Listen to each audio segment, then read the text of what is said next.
Alright, so this is my field experience presentation for EDU 5200. As far as the setting goes for my field experience, I was found within two different classrooms. The first was in a 10th to 12th grade classroom in a behavior unit at Kearns High School. That was temporary, it was only for about a week or two, just testing it out. They didn't have a high enough ELL count, so I switched classrooms and instead went to Oak Hills Elementary School and worked in a second grade classroom there.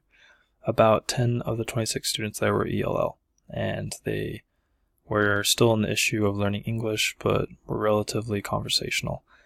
As far as the parent relationships went with the teacher, they were limited in the sense that our language interpreters, other teachers or staff that spoke Spanish were busy. Usually had their own classrooms they were taking care of and or matters to deal with. So if there was any correspondence with the teacher, it was usually through email. The activities that would be seen in the classroom would consist of small groups.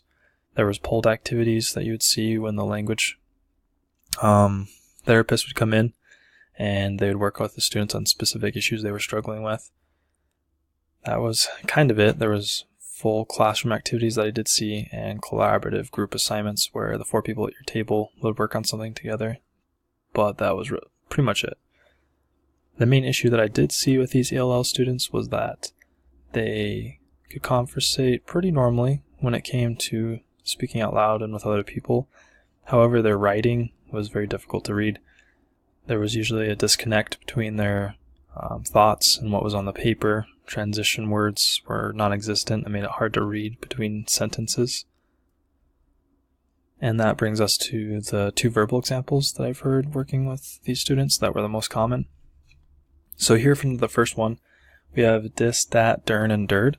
So these are voiced interdental fricatives that they're replacing. That's the TH sound that's lacking in all of these words. Dern is the exception. There's no TH, it's just T. But they're replacing it with the voiced alveolar stop, which is the D letter we're finding at the beginning of these words. This was very common. I saw this a lot when it came to writing and speaking.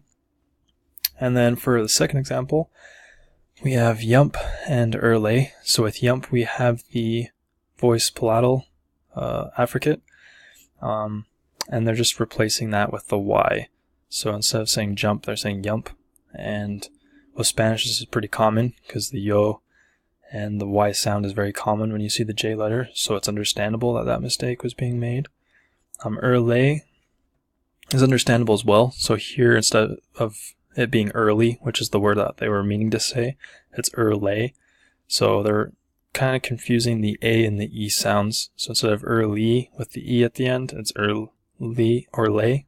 Yeah, erle is what they're saying with the A instead. With these two mistakes, we usually just try to correct them through sight words. So we would go through the sight words, and I knew they would make these mistakes, and so I'd point out when it was the TH and having them repeat it. I feel like it was relatively effective. And throughout the time I was working with these students, they would correct themselves and kind of joke about it. So I feel like it was taken well. And as far as teaching goes in the future, I believe I would take the same approach. As far as the writing excerpt goes, I have 3 sentences here that were all from the same writing prompt, but they were staggered, so they don't really connect here. The first one is, can I hear music? The issue here is that we're confusing can I hear with can I listen to. Here implies that it's an event, so it's something that you're just receiving. If you're sitting in a room and something falls and you hear it, it's happening to you. It's not necessarily that you're looking for it, it's just you hear it.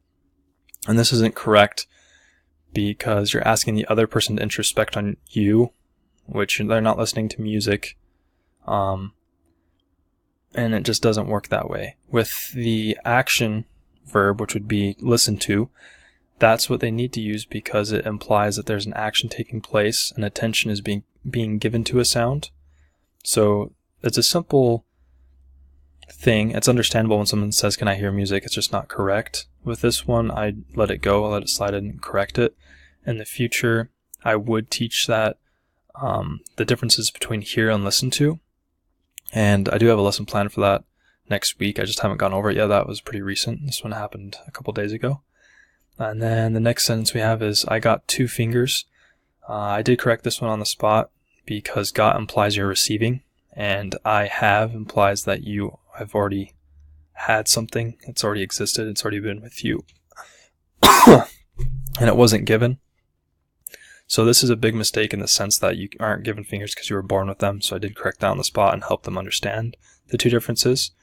That was received pretty well, and after that we kind of joked. They were joking with me about it. But with our third sentence, there's a person in YouTube. So this is just a preposition error that should say on, which is the correct way to say there's a person on YouTube, referring to something you saw in a video. The way they did write it here hypothetically could be more correct, but as far as our grammar goes, it's on. This one I did not correct on the spot, and I do have a lesson planned for in the future for that. And as far as my examples go, that's it. I did learn a lot from the experience working in the classroom, and I hope that I can take it with me in the future.